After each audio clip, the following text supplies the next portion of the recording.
voy a crear una nueva máquina virtual que se llama Kali Linux. El tipo de sistema operativo es Linux.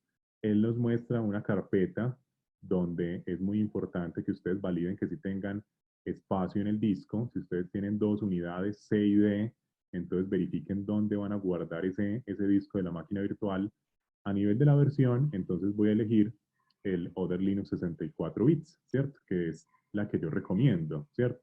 También es posible instalar la conversión de Debian, pero pues yo he tenido mejores experiencias con Other Linux 64 bits. Le voy a dar siguiente.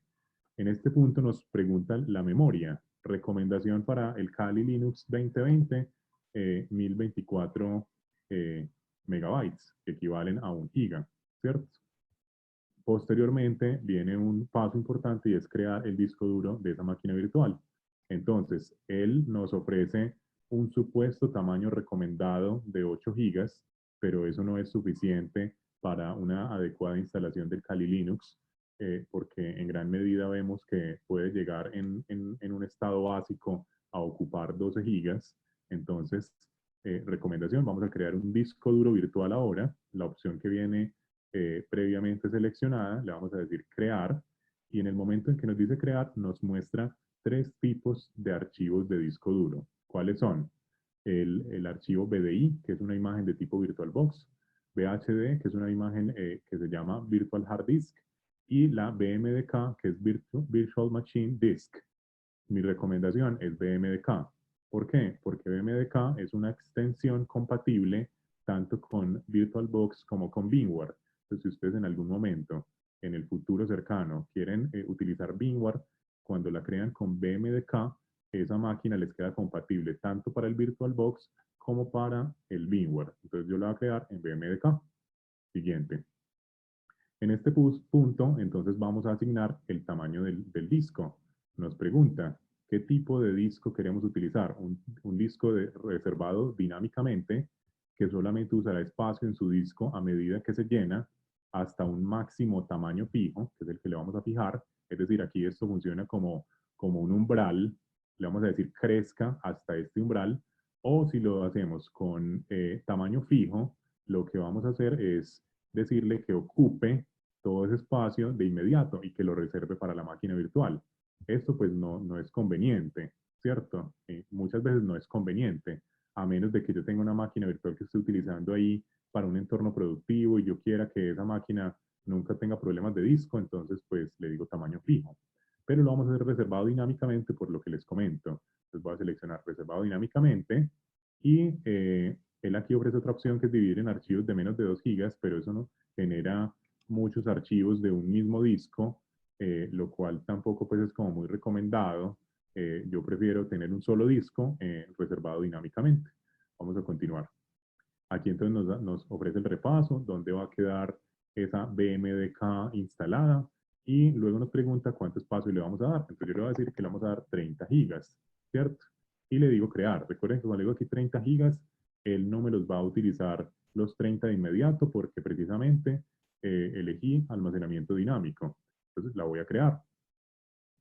Ya aquí quedó creada la máquina virtual. Entonces mírenla acá en la parte inferior. Yo la voy a subir hacia la parte superior para que sea la primera máquina que veamos. Entonces aquí aparece Kali Linux, la que acabé de crear.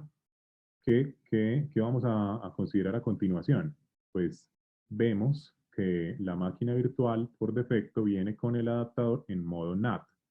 Esto es natural. El modo por defecto del adaptador de red es NAT, Network Address Translation, que lo que hace es utilizar el servicio de traducción de direcciones, el protocolo de traducción de direcciones, a la hora de conectarse a Internet, sin que se utilice el adaptador físico como propio.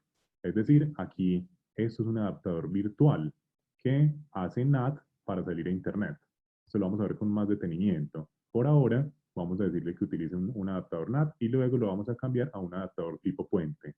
Entonces, cuando ya está la máquina creada, vamos a ir a la opción de configuración.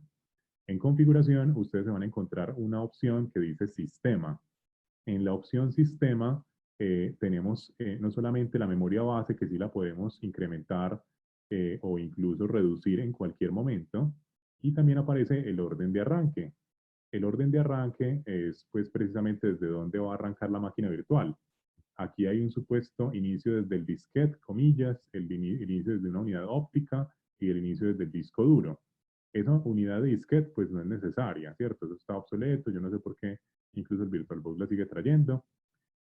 Y lo que necesitamos acá es garantizar que el inicio se haga a través de una unidad óptica, ¿cierto? Hagan de cuenta cuando teníamos los famosos CD-ROOM, que uno tenía el sistema operativo en un CD y ponía a arrancar el sistema desde la unidad de disco, ¿cierto? Entonces esto es similar. Vamos a poner a arrancar el sistema desde la unidad óptica, no desde el disco, porque es que el disco todavía no tiene instalado el sistema. Entonces vamos a instalar desde la unidad óptica. Elegida esa opción, nos vamos a ir al almacenamiento y aparece el disco creado, mírenlo acá, el BMDK, ese es el disco que acabamos de crear, miren que me dice que es un disco de 30 gigas, ahí todavía no hay nada instalado, y también tenemos la unidad de óptica, la unidad de CD, dice que está vacía. Entonces aquí vamos a cargar la ISO. Aquí en la parte derecha aparece un iconito que nos permite cargar la ISO. Entonces vamos a hacer clic allí y nos vamos a utilizar la opción seleccione archivo de disco óptico virtual. Cuando yo hago esto, él me lleva a un navegador de archivos, a un browser, para yo elegir la ISO que voy a instalar. Entonces yo les decía que tengo por aquí a la mano esta ISO. Esta es la que va a mostrar el proceso. Recomendación para ustedes que sea la versión 2020, pero por temas de practicidad yo voy a hacerlo con esta versión que es la que tengo a la mano, ¿cierto? Entonces voy a elegirla y ya aquí me la cargó. Incluso miren que me dice que la imagen pesa 3.19 gigas. Solamente la hizo, ¿cierto? Aquí ya estoy listo para arrancar el sistema. ¿Por qué? Porque es que lo tengo arrancando desde la unidad óptica y en la sección de almacenamiento ya le cargué a la unidad óptica la ISO. ¿Eso qué quiere decir? Que cuando yo le dé iniciar, ya aquí le doy aceptar, le doy iniciar, entonces ¿qué va a pasar? Esa máquina virtual está iniciando desde la unidad óptica y al iniciar desde la unidad óptica, entonces nos muestra ya el menú de instalación de Kali Linux, ¿cierto? Nos ofrece varias opciones, nos ofrece incluso correrlo en modo live, en modo a prueba de fallos, tiene un modo vivo también forense, un modo de USB persistente, un modo de USB cifrada persistente. Esos son todos modo live, que es como correr la máquina en vivo, pero pues ninguno de esos es recomendado para lo que necesitamos en este momento, que es instalarla. Hay dos oportunidades para instalarla, la versión install y la versión graphical install. Entonces, este pues digamos que puede ser cualquiera de los dos. Pueden instalarlo a través de la versión de consola o la versión gráfica. La versión gráfica pues consume más RAM, ¿cierto? Pero la versión install pues es menos pesada, ¿cierto? Pueden utilizar cualquiera de las dos, no hay problema. A mí me gusta más install porque pues una instalación más fluida en términos de los comandos, entonces vamos a hacerlo. Install. ¿Qué sucede aquí? Pues él me va a iniciar un proceso de carga y lo primero que me pregunta es, bueno, ¿qué lenguaje va a utilizar para el sistema? Yo, pues, les sugiero que lo pongan también en español o en inglés, según prefieran. Yo voy a elegir Spanish, ¿cierto? El lenguaje del sistema operativo, Spanish. Y luego me pregunta la ubicación. Entonces yo le voy a decir que estoy en Colombia. Y posteriormente me sugiere el tipo de teclado. Entonces, eso es muy importante para que no tengan problemas a la hora de lanzar comandos. Garanticen que tienen ahí el teclado latinoamericano, ¿cierto? Entonces, teclado latinoamericano. Y él aquí ya inicia un primer proceso de carga de componentes, donde pues simplemente elegimos tres opciones iniciales y él empieza a instalar el sistema de manera que también nos va a llevar al proceso de particionado. Entonces, en este instante, pues también nos va a pedir algunos elementos como temas de red, cuál va a ser el usuario root, donde va a ser muy importante que tengamos una contraseña que no se nos olvide. Entonces, ahí él está incluso haciendo una solicitud de DHCP. Y miren que lo primero que me pregunta es cómo se va a llamar la máquina. Yo lo voy a dejar Kali. Ahí me ofrece el nombre Kali Linux. Dejémoslo así. Le doy flechas hacia abajo y le voy a dar en el botón continuar. Pues en el botón continuar, luego me pregunta, ¿esta máquina va a ser parte de un dominio? No, en este momento no tenemos un dominio, no estamos en una red corporativa, entonces no le voy a dar un dominio, lo dejo vacío simplemente y le digo continuar. Luego de eso me pregunta, venga, ¿y cuál es la clave del superusuario? Sugiere ahí que se otorgue una contraseña con los requisitos de complejidad. Yo voy a utilizar mi contraseña de siempre, ¿cierto? Y ahí la puse, de 8 caracteres, ¿cierto? Aunque ahora recomiendan contraseñas de más de 9 caracteres, ¿cierto?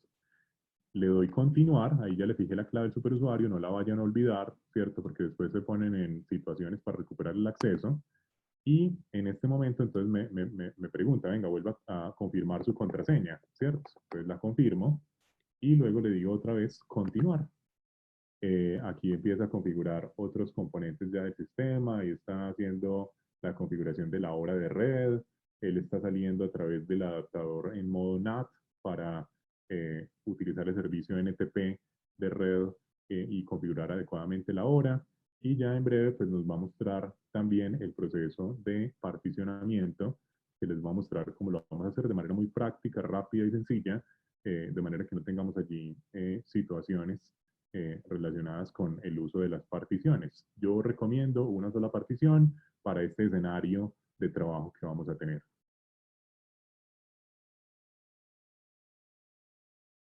Vamos a utilizar el método de particionamiento guiado que utiliza todo el disco. Entonces, esa es la primera opción que aparece.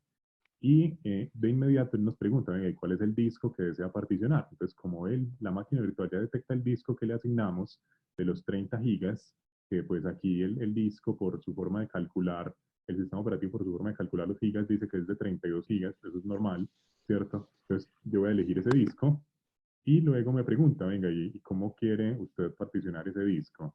Todos los ficheros en una partición, separar la partición home o separar particiones home bar y tmp. Estos temas de separar la partición home son típicamente temas muy recomendados en sistemas en producción, ¿cierto? Para evitar que el home quede en la misma partición raíz, ¿cierto? Pero pues para nuestra máquina virtual es suficiente con todos los ficheros en una partición, es decir, la opción que viene señalada por defecto. La voy a elegir y él aquí ya me muestra el resumen de la partición que va a generar. Va a hacer un formateo de ese disco en X4, que es el formato de extendido, ¿cierto? Versión 4. Y aquí me pregunta si estoy listo, si deseo finalizar el particionado y escribir los cambios en el disco. Entonces yo le voy a decir sí, enter. Y luego me reconfirma. ¿Desea escribir los cambios en los discos? Yo le voy a decir sí. Listo. Entonces miren que él acá ofrece una serie de programas recomendados para instalar. Incluso, mira que ya vienen algunos marcados con la X. Uno es, por ejemplo, el manejador de ventanas. Ahí yo les recomiendo que lo dejen tal cual está, el manejador de ventanas por defecto, que es el XFCE. Hay un pedacito que dice Top 10, las aplicaciones más populares, o las aplicaciones por defecto, o la versión Large, que es la versión Large, que ofrece todas las herramientas completas con las herramientas adicionales. Les recomiendo que instalen la versión con el asterisco marcado ahí. Y él ahí comienza el proceso de instalar el sistema. Miren que aquí pues ya él se va a tomar unos minutos, que es el proceso un poco más demorado, pero pues es la barra de progreso que debe de naturalmente ocurrir para instalar el sistema. Entonces ahí muy rápidamente, en 5 minutos, este proceso pues se va a cumplir. Bueno, ahí va en el 77%.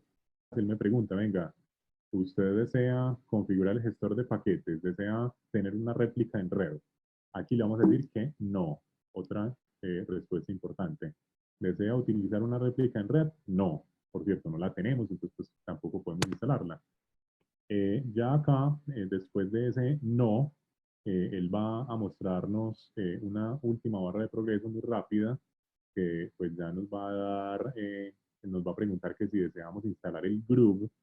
El Groove es el manejador de arranque. Entonces, el manejador de arranque sí se los recomiendo, ¿cierto? Incluso mire que ahí está instalando el cargador de arranque Groove. ¿Desea instalar el cargador de arranque Groove en el registro principal de arranque? Sí. La respuesta, sí.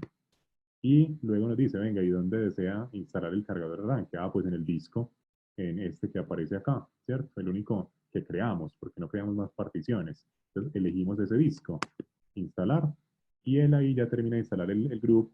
Esta barra de progreso sí es mucho más rápida, y pues básicamente cumplida esa barra de progreso, ya tenemos nuestro Kali Linux listo para rodar, ¿cierto? Listo. Power of the machine. Vamos a apagar la máquina. Y aquí ya nos quedó lista la máquina. Simplemente, ¿qué vamos a hacer? Vamos a elegirla y le voy a dar configuración. Y acuérdense que ya necesitamos que arranque desde el disco. Entonces, desmarco la opción óptica y subo la opción disco para que quede de primera, ¿cierto? Miren ahí, ya está lista para arrancar desde el disco. Lo siguiente es que le pongamos el adaptador puente, perdón, el adaptador de red en modo adaptador puente. ¿Esto qué es? Que vamos a elegir la tarjeta de red con la que vamos a trabajar. En este caso yo voy a trabajar con una tarjeta, con la tarjeta de red que en mi caso se llama Airport, que es la tarjeta de red inalámbrica. La selecciono, aceptar y estamos listos para arrancar nuestra primera vez el Kali Linux desde el disco, con lo cual ya tenemos la herramienta fundamental para trabajar de aquí en adelante. Miren que ya aquí arrancó, nos saluda el famoso dragón. Recuerden que Kali Linux es la evolución del sistema Backtrack. Entonces, ustedes seguramente encontrarán en Internet muchas referencias al Backtrack, pero el Backtrack no es más que el nombre de una versión anterior de Kali Linux. Hace unos años decidieron cambiarle el nombre, se dejó de llamar Backtrack y ahora se llama Kali Linux. Aquí, nombre de usuario, root, ¿cierto? Que es el que crea por defecto, root. Y la contraseña que le fijamos al inicio durante el proceso de instalación, ¿cierto? Aquí yo ya accedí y nos va a saludar el dragón de Kali. Ahí está nuestra máquina correctamente instalada y con esto cerramos el proceso.